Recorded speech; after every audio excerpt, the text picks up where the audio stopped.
Freytag's Pyramid, and how it looks in Harry Potter and the Sorcerer's Stone.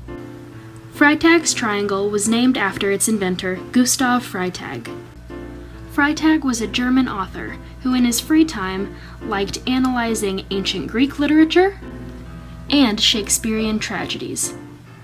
After studying for years, Freytag began to notice a pattern amongst all of the stories he was reading, and thus was born Freytag's Triangle. Freytag's pyramid generally consists of the same 9 parts: exposition, the inciting incident, rising action, complication, climax, reversal, falling action, resolution, and denouement.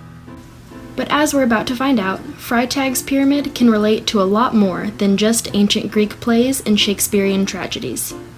The first leg of Freytag's triangle is exposition. Exposition introduces important elements to the story, such as the setting, prior plot events, and universal rules. The exposition also introduces characters and their backstories. In the exposition of Harry Potter, we get the backstory of Harry, a boy who is tragically orphaned and now lives with his horrible aunt, uncle, and cousin. The first turn in Freytag's pyramid is the inciting incident. The inciting incident is the event in the main character's life that creates the motivation which causes the entire plot to unfold. In Harry Potter, this happens when Harry receives his Hogwarts letter and when Hagrid reveals to him that he is a wizard. Next is the rising action. The rising action is a series of events that builds interest in the story and unravels the plot. The rising action is always the majority of the story. The more tension that builds, the better. The main events of rising action in Harry Potter are when Harry goes to Diagon Alley for the first time and gets all of his school supplies, when he meets Ron and Hermione on the train to Hogwarts, when he is sorted into Gryffindor House, and then begins classes with some amazing teachers and some not so amazing teachers. While at Hogwarts, Harry learns more about his parents. They went to Hogwarts as well, but when Harry was only 1 year old, they were murdered by an evil wizard. Harry somehow survived, and the evil wizard was never seen again. Then, one night, the trio discovers a 3-headed dog on the 3rd floor.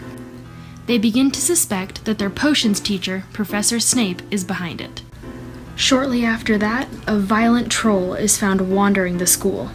The trio becomes even more suspicious of Professor Snape.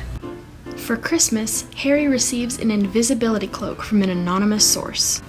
With his new cloak, he begins exploring the castle and stumbles upon the Mirror of Erised, a mirror that shows your truest desires.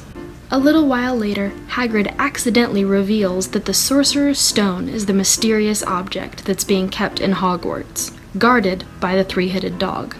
The Sorcerer's Stone is an elixir of life, granting its possessor immortality. This is where the complication comes in. The complication is when the main problem of the story is revealed.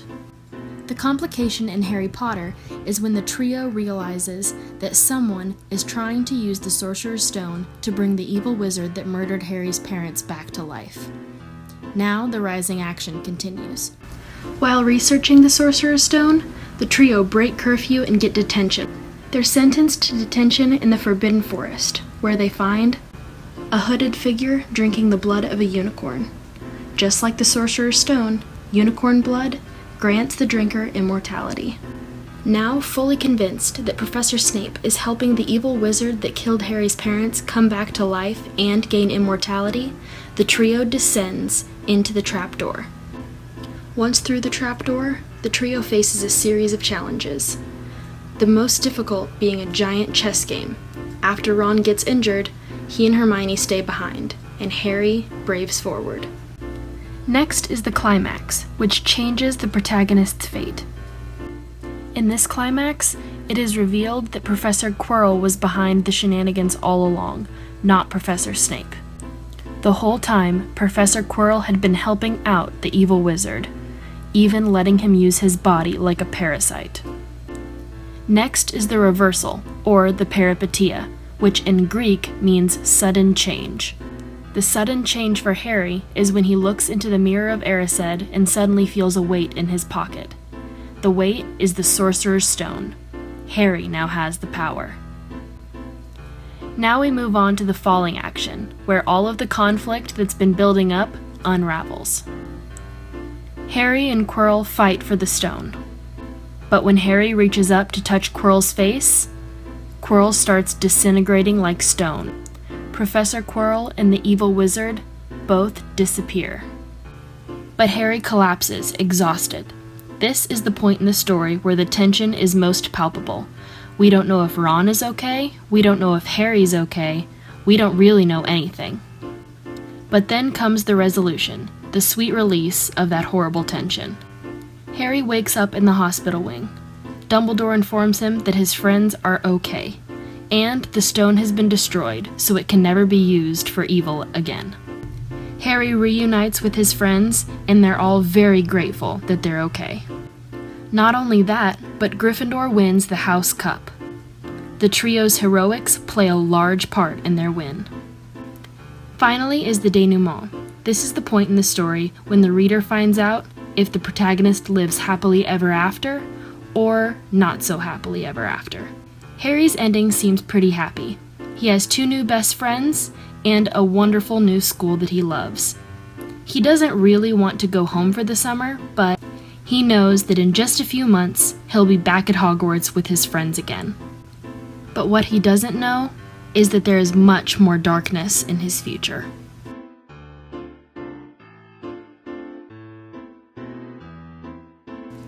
For the last century, Freytag's pyramid and Freytag's triangle have been taught in every English classroom. But why? Why is it so important to understand how stories work? Understanding how stories are structured will certainly help you in English, but it will also help you in all of your other subjects. Freytag's triangle is just a pattern. Recognizing patterns will help you in all subjects. It will also help you if you ever decide to write stories on your own. This pattern works. That's why it's been so successful for thousands of years. So if you implement this in your own writing, you're sure to have a successful story. Knowing how Freytag's triangle works will also help you when you're reading. Sometimes literature can get confusing and weird, but understanding that mostly every story follows this simple pattern, you'll be able to follow along with any book. Now it's your turn. Pick one of the books we've read in class this semester and apply Freytag's triangle to it. Happy reading!